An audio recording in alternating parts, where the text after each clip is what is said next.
Olá, pessoal. Vamos dar início à nossa última aula de processo civil. Vamos tratar da coisa julgada.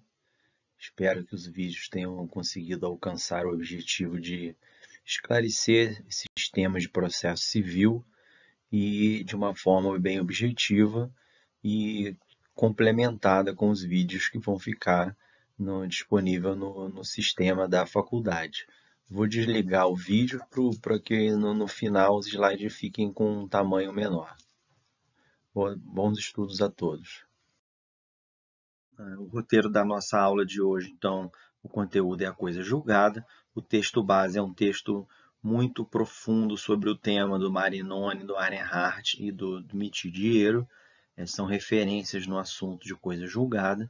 A tarefa é a elaboração da sentença e o encontro online é no horário que seria a aula presencial. O primeiro aspecto que eu trago sobre a coisa julgada é a sua relação com a segurança jurídica. De nada adiantaria de que houvesse todo o processo judicial se, no final das contas, fosse possível repropor aquela ação já decidida. A justiça existe justamente para que se ponha um ponto final nas discussões. Então, o fundamento da coisa julgada ele é até de natureza política, manter a estabilidade. O código diz que coisa julgada é a autoridade que torna imutável e indiscutível a decisão de mérito, não mais sujeita a recurso. E como diz o Mitidiero, o Marinoni e o Arenhardt, isso demonstra a escolha do legislador por colocar um ponto final nas discussões em detrimento de infindáveis rediscussões, que em busca de uma decisão supostamente mais justa. Por outro lado, na parte de baixo do slide, eu trago uma colocação do professor Ovídio Batista, que diz que a modernidade faz com que tudo seja sólido, desmanche no ar. As coisas que pareciam perenes, mesmo as coisas sagradas ou aquelas tidas como naturais, como a família, acabam desfazendo-se ante a voracidade das transformações culturais. Então, o que eu quero dizer aqui de início é que o tema gravita sobre essa base desse grande conflito entre a necessidade de se avançar, de se garantir que as questões jurídicas sejam tratadas com os valores daquele momento, daquela época, daquele contexto social, e não fiquem estagnadas, protegidas pela coisa julgada, ainda que haja uma patente injustiça. Então, o que se pode concluir é que a justiça, a jurisprudência, eles aceitam a rediscussão de matérias já decididas quando essa decisão ela for demasiadamente injusta, contra os valores atuais da sociedade. Como o professor Vídeo Batista citou na colocação dele, um exemplo de direitos de família. São questões que anteriormente a justiça negava, por exemplo, uma união homoafetiva, e agora isso já é pacífico, há um bom tempo. Então as coisas têm que ir evoluindo e essas decisões que ficaram com uma injustiça parada no tempo, elas podem ser sim revistas, embora o código sinalize no 502 de que a coisa julgada, terminado o processo, ela é imutável. A clássica divisão da coisa julgada em suas duas espécies, a coisa julgada formal e a coisa julgada material. A coisa julgada formal, o código não trata dela, mas ela existe, significa a impossibilidade de rediscutir a matéria dentro do processo, quando se esgotam todos os recursos. Todos os processos têm uma sentença com ou um acórdão que vai fazer coisa julgada formal. É o trânsito julgado. Não necessariamente impossibilita a rediscussão da matéria. A coisa julgada formal, ela possibilita a repropositura da ação. Ela está muito ligada àquela sentença terminativa, quando o juiz encerra sem a análise do mérito. E a coisa julgada material, não, essa sim é aquela forte, né, o manto da coisa julgada é aquela imutabilidade do que foi julgado. Repetir aqui o artigo 502, produz efeitos no mesmo processo e também em outro processo. Enquanto a coisa julgada ela encerra e produz efeitos internos do processo, o efeito é a impossibilidade de rediscutir dentro daquele processo, a coisa julgada material ela tem efeitos além para dentro do processo ou efeito para fora do processo, que significa que aquela questão não pode mais ser discutida novamente em outro processo, ou modificada, o que já foi decidido. É nesse sentido que ficou assim, essa colocação aí nos slides. Outra classificação muito comum vista nos manuais de processo civil, quando tratam da coisa julgada, são os seus limites objetivos e os seus limites subjetivos. Quando falamos do limite objetivo, estamos tratando do que faz coisa julgada, e o código nos diz que o que faz coisa julgada é apenas o dispositivo da sentença, apenas aquela conclusão final do juiz que é imutável. O julgo, o réu, condena, julgo procedente o pedido do réu, do autor, para que o réu pague a quantia de 20 mil de danos morais. Então, esse pagamento de 10 mil reais, se não houver recurso, vai transitar em julgado, vai fazer coisa julgada e se torna imutável. E indiscutível em outros processos. Perceba que a fundamentação da sentença, os motivos que o juiz utilizou para chegar a essa conclusão, a versão que o juiz deu aos fatos, não se torna indiscutível em outros processos. A razão, o fundamento não transita em julgado.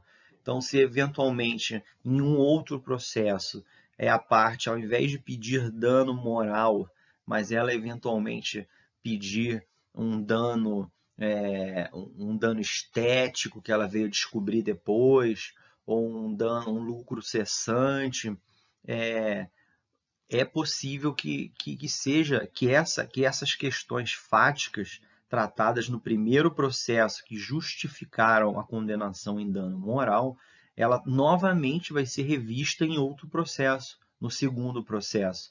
Os motivos e a versão dos fatos poderá ser novamente analisada pelo outro julgador, que poderá até, inclusive, chegar a uma compreensão diferente, inclusive entendendo que aqueles fatos não aconteceram,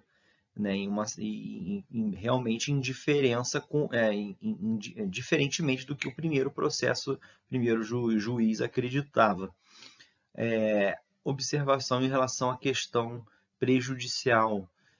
A questão prejudicial são aquelas questões de mérito que surgiram no processo e interferem no julgamento do mérito principal. São questões que o juiz vai precisar enfrentar antes de resolver o mérito. Na escala seria o seguinte: na sentença, o juiz primeiro verifica se existem questões preliminares, questões referentes aos requisitos do processo, à formalidade do processo. Não havendo nenhum, o juiz passa para alguma análise, eventualmente, de uma questão prejudicial. Não é muito comum de se aparecer isso na prática, mas pode acontecer. O exemplo clássico é quando o autor entra com pedido de alimentos e o réu contesta, dizendo que não é o pai da criança. Então, o juiz, antes de definir qual vai ser o valor da pensão, qual é a possibilidade de pagamento desse réu, ele vai ter que resolver uma questão prejudicial, que é se o réu é pai ou não. Resolvido a prejudicial, o juiz passa a análise do mérito. Uma outra prejudicial pode ser um incidente de falsidade documental, né? O juiz pode ter que, antes de resolver o mérito do processo principal, ele verificar se aquele documento é verídico, é verdadeiro ou não. Aí ele parte para o mérito. A observação é que a questão do mérito, essa questão prejudicial só entra nos limites da coisa julgada, só se torna indiscutível essa questão prejudicial se houve um contraditório, se houve um prévio contraditório, se o juiz for competente também para resolver essa matéria, e se no réu não foi revel. Aí sim, essa questão do documento, essa questão da paternidade vai fazer coisa julgada e vai ficar indiscutível. Outro limite é o limite subjetivo, que diz respeito a quem é atingido pela coisa julgada. E quem é atingido são as partes do processo, né? Terceiros não são atingidos pela coisa julgada. Apenas os sucessores das partes do processo são atingidos e também o legitimado extraordinário também é atingido pela coisa julgada. E aqui, por fim, vamos tratar da coisa julgada e das relações continuativas. Relações continuativas ou de trato continuado são aquelas que se prolongam no tempo e que, portanto, podem ser revistas, podem ser rejulgadas a qualquer momento, desde que haja uma modificação fática do que estava anteriormente acordado, anteriormente definido em juízo. O exemplo é uma relação jurídica de guarda, que o juiz estabeleceu que a guarda vai ser da mãe e, embora tenha transitado em julgado essa sentença, posteriormente pode uma nova ação rediscutir essa questão da guarda, porque houve uma alteração significativa de fática, uma relação locatícia também em relação aos valores, talvez essa questão toda da pandemia que estamos vivendo, ela sirva para justificar aí uma modificação de alguma coisa, uma coisa julgada, relações de previdência, de tributo, enfim, qualquer questão jurídica, qualquer relação jurídica que se prolongue, que se perpetue no tempo. Então, né, não há como a coisa julgada, né, ser estática nesses casos. E o último ponto, talvez o dos menos falados aí na doutrina e nos livros, mas é a chamada eficácia preclusiva da coisa julgada, que significa que todas as alegações que poderiam ter sido feitas no processo, mas que não foram feitas, tanto para o ataque ou para a defesa, né, considera-se que elas foram feitas e foram rejeitadas. Né? É uma dedução, considera-se deduzidas e repelidas.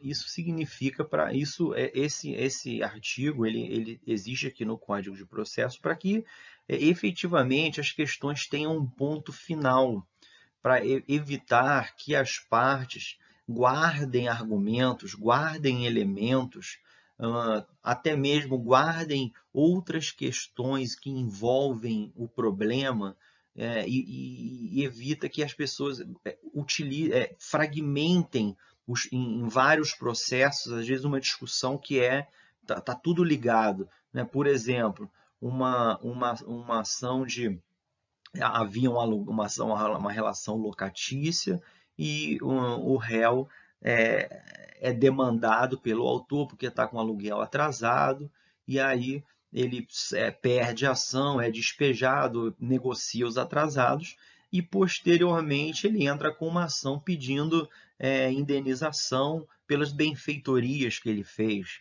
Olha, ora, eu vou mostrar para vocês esse julgado no dia da aula presencial, mas veja, o juiz considerou que o réu deveria ter tratado dessa questão das benfeitorias no processo que ele teve oportunidade. Então, ele não alegou essa matéria no processo, ele não poderia alegar em outro processo.